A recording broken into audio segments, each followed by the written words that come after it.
Welcome to NTSC class. Students, आज हम topic करने वाले हैं इंट्रोडक्शन टू यूक्लिड्स ज्योमेट्री।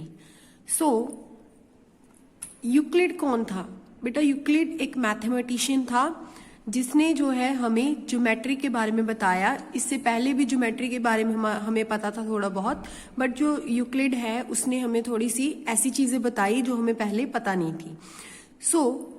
उस मैथमेटिशियन ने जो ज्योमेट्री के बारे में बताया, तो ज्योमेट्री क्या है? ज्योमेट्री बेटा एक ग्रीक का वर्ड है, ठीक है। तो जियो मीन्स अर्थ, मेट्रियन मीन्स जो कि मेट्रियन से बना है, मेट्रियन मीन्स टू मेजर। बेटा इसमें जो है यूक्लिड्स की ज्योमेट्री में उसने हमें एक्सियम्स, पोस्टुलेट्स दिए और उसने बताया कि थ्योरम किस चीज के लिए यूज होती है, ठीक है। तो आपको ये भी पता होने चाहिए, आपके एनटीएससी एग्जाम में हमें एक्सियम्स, पोस्टुलेट्स एंड थ्योरम्स के बारे में जो है क्वेश्चंस आ सकते हैं। थ्योरम्स जो है बेटा एक स्टेटमेंट्स होती हैं जो प्रूव्ड होती हैं। तो आपको इस तरीके से क्वेश्चन बन सकता है कि इनमें से कौन सी चीज जो है प्रूव्ड है। तो आपको ऑप्शन दे सकते हैं एक्सियम्स, पोस्टुलेट्स और थ्योरम्स। तो प्रूव्ड में आंसर आएगा आपका थ्योरम्स। और एक्सियम्स क्या होते हैं? एक्सियम और पोस्टुलेट्स दोनों ही अजम्पशंस हैं जो हम मान लेते हैं, ठीक है। जैसे कोई यूनिवर्सल ट्रुथ जैसे हमें शुरू से बताया जाता है कि ये चीज तो है ही, मींस वो हम मान लेते हैं, वो ट्रुथ होता है हमारे लिए यूनिवर्सल, बट उनको कभी भी प्रूव नहीं किया जाएगा, ठीक है। हो सकता है कि कर दे, बट अभी तक उनको प्रूव नहीं किया गया है। तो एक्सियम्स और जो पोस्टुलेट्स हैं वो सिर्फ अजम्पशंस हैं, और आज हम इसके बारे में ही डिस्कस करेंगे कि एक्सियम्स क्या होते हैं और पोस्टुलेट्स क्या होते हैं। यूक्लिड ने एक्सियम कितने दिए, पोस्टुलेट्स कितने दिए? तो बेटा जो यूक्लिड है उसने हमें 7 एक्सियम्स दिए हैं, 7 एक्सियम्स और 5 पोस्टुलेट्स, ठीक है। जो बेटा एक्सियम्स हैं वो अलजब्रा से रिलेटेड होते हैं, इसमें ज्योमेट्री का ज्यादा काम नहीं होता। और जो पोस्टुलेट्स हैं वो ज्योमेट्री से रिलेटेड होते हैं, ये सिर्फ ज्योमेट्री में ही आते हैं postulates, okay. Axioms, first axiom, ये जो है बेटा एक्सियम आपको सारे के सारे एक्सियम पता होने चाहिए कि फर्स्ट में कौन सा है, सेकंड में कौन सा है, और आप इसको मिक्स नहीं कर सकते। जैसे आप सोचो कि मैं सेकंड एक्सियम को फर्स्ट में लिख दूं, फर्स्ट को सेकंड में, नो। जो मैं बता रही हूं अगर वो फर्स्ट एक्सियम है तो उसको आप एज इट इज याद रखोगे कि ये एक्सियम फर्स्ट था। तो ये बेटा आपको क्वेश्चंस आएंगे इससे रिलेटेड। उसने क्वेश्चन में आपको पूछेंगे, ऑप्शंस देंगे एक्सियम 1, एक्सियम 2 और एक्सियम 3, ठीक है। इसको ध्यान से देखना है आपने। फर्स्ट एक्सियम क्या है बेटा? Things which are equal to same things are equal to another one, ठीक है। जैसे मेरे पास कोई भी 2 इक्वल चीजें दे दी, A is equal to B एक चीज है, B is equal to C दूसरी चीज है, मुझे ये क्वेश्चन में दे दिया। तो इस पे प्रॉपर्टी लग के इसका आंसर क्या आएगा? Means A is equal to C। ये है हमारा फर्स्ट एक्सियम कि कोई भी 2 चीजें इक्वल दे दें, ठीक है, उनमें से 2 चीजों में से 2 नंबर जो है सेम होंगे, बाकी उनके इक्वल होंगे, तो हम क्या बोल सकते हैं? जो उनके इक्वल चीजें चल रही हैं वो भी क्या होंगी? इक्वल। तो बी से हमें क्या पता चला कि ए और सी भी क्या है, एक दूसरे के इक्वल।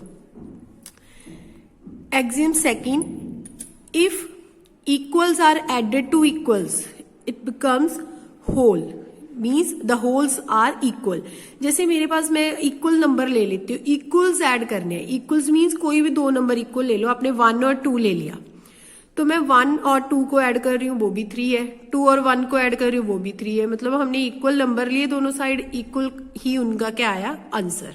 तो ये आपकी सम वाली जो है एक्सियम है, addition axiom.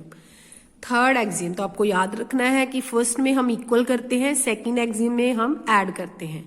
Third axiom, if equals are subtracted, same है सेकंड की तरह, इसमें मैंने इक्वल नंबर ही लेने हैं और उनको सब्ट्रैक्ट करना है दोनों साइड, तो उनका आंसर भी क्या आएगा? इक्वल, ठीक है।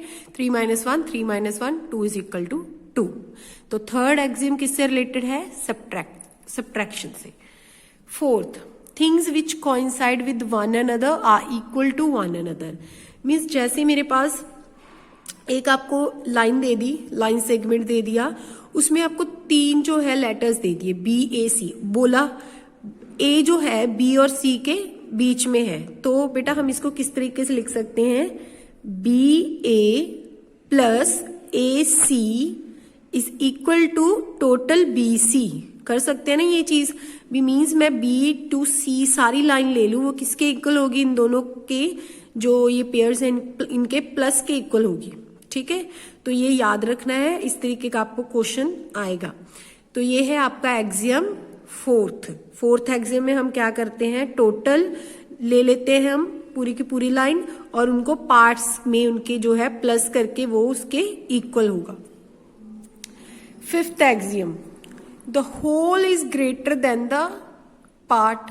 ये आप सबको पता है, जैसे मैं कोई एक सर्कल ले लूं, सर्कल में से मैंने कुछ यहां से एक पार्ट इसका कट कर लिया, जो आप पिज्जा सोच सकते हो, मैंने उसमें से एक पार्ट कट किया, तो ये पार्ट क्या है, होल पार्ट क्या है, इससे ग्रेटर है, whole is greater than the part, ये हम सबको पता है। ठीक है, ये हमारा है fifth axiom. Sixth, things which are double of the same things are equal to one another.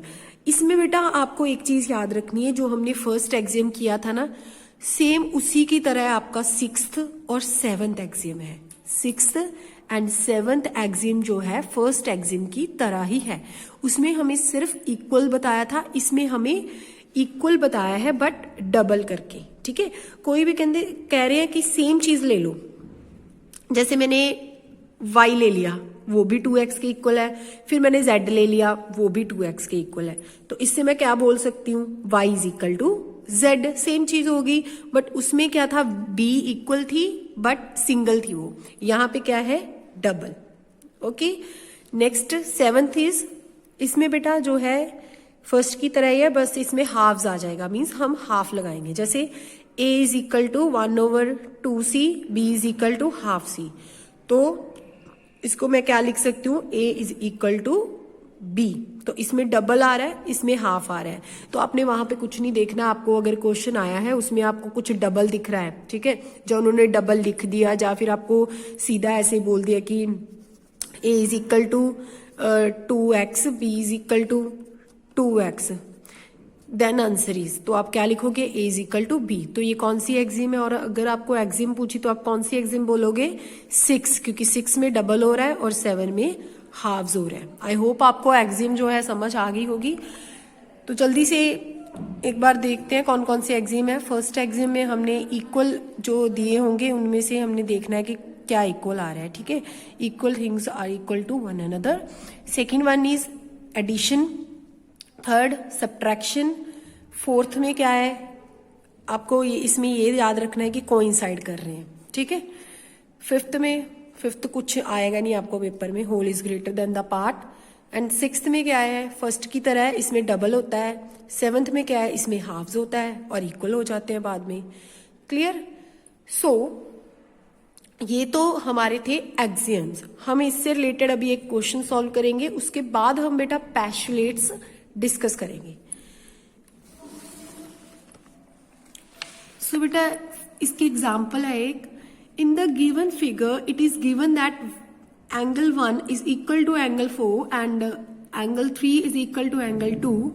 Why which Euclid's axiom, it can be shown that if angle 2 is equal to angle 4 then angle 1 is equal to angle 3.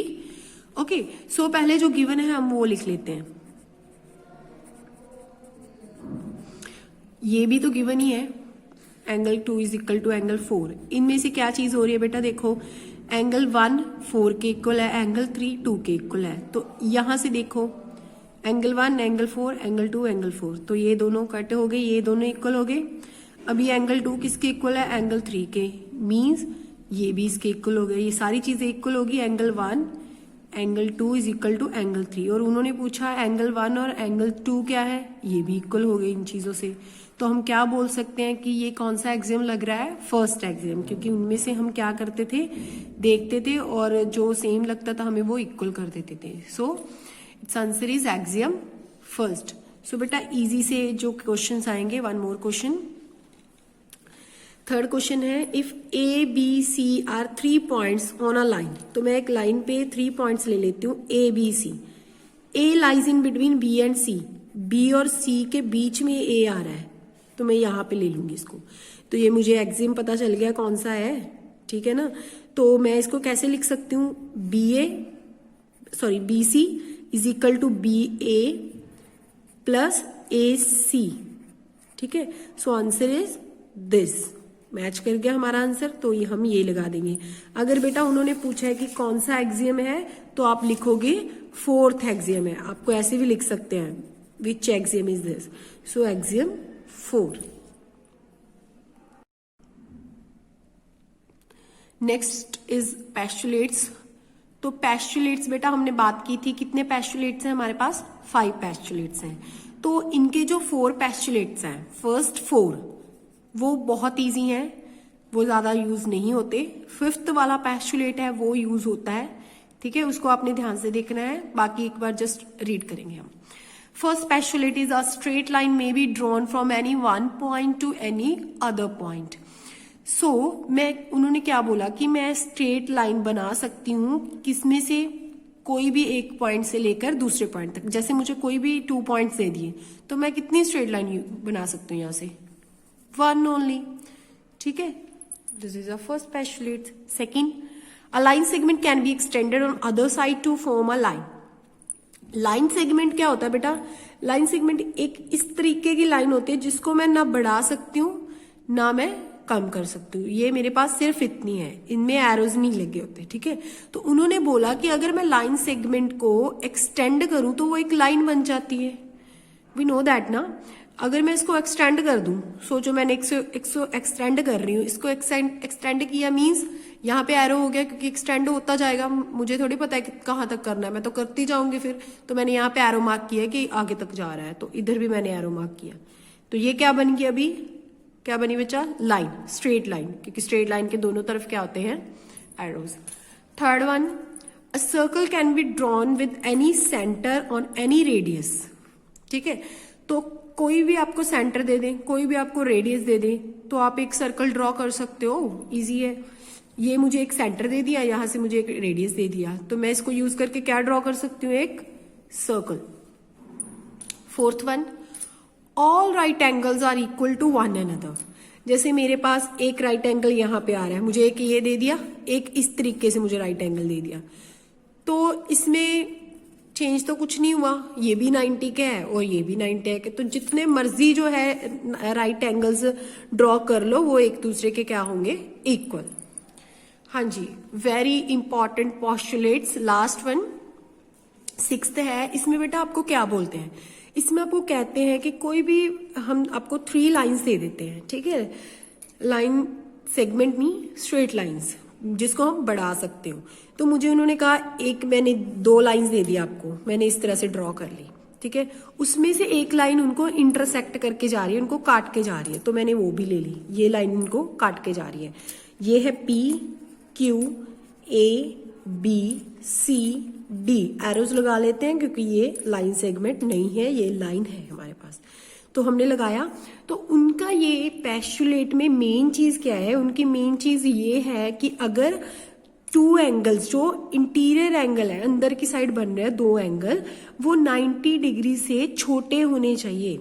छोटे क्यों होने चाहिए, वो आगे जाके पता चलेगा। जैसे मैंने ये 90 से लेस लिया, देखो ये 90 तो है नहीं, नीचे की तरफ जा रहा है, और ये इस तरीके से जा रहा है, तो ये 90 से कम है, तो इन दोनों का प्लस कर दूं अगर मैं, तो ये क्या होंगे, 180 डिग्री से लेस होंगे, ठीक है। तो इन दोनों का इंटीरियर एंगल्स का सम 180 डिग्री से लेस हो, तो अगर हम इनको एक्सटेंड करें, ये कहीं पे जाके एक दूसरे को इंटरसेक्ट कर देंगी। मेन चीज ये है, ठीक है, कि अगर 2 इंटीरियर एंगल है जिनका सम 180 डिग्री से लेस है, तो वो दोनों लाइंस एक दूसरे को कहीं पे जाके कट करेंगी किसी एक कॉमन पॉइंट पे। क्लियर, ठीक है। तो मैंने ये चीज इस साइड क्यों नहीं की बच्चा, क्योंकि ये 90 डिग्री से ज्यादा हो रहा है एंगल, ठीक है, 90 डिग्री से ज्यादा हो गया, तो अगर मैं इनको एक्सटेंड करूंगी, इनका प्लस 180 डिग्री से ज्यादा होगा, तो अगर मैं इसको एक्सटेंड करूँ तो ये कहीं पे जाके मीट नहीं करेंगी। बट हमारा पेस्टुलेट क्या कहता है कि अगर इनका सम 180 डिग्री से लेस है तो कहीं पे जाके ये एक दूसरे को इंटरसेक्ट करेंगी। तो मैंने आपको पीडीएफ में क्वेश्चन सेंड किए थे 1 to 8। ये क्वेश्चंस आपके बुक के पीडीएफ में नहीं है, ठीक है, तो इसको एक बार आपने रीड कर लेना है। और जो मैंने बुक का पीडीएफ सेंड किया था वो भी आपने देखना है, क्योंकि कई क्वेश्चंस ऐसे हैं जो इन मेथड से सॉल्व नहीं होते, उनको हमने just as it is learn करना होता है, ठीक है। ओके।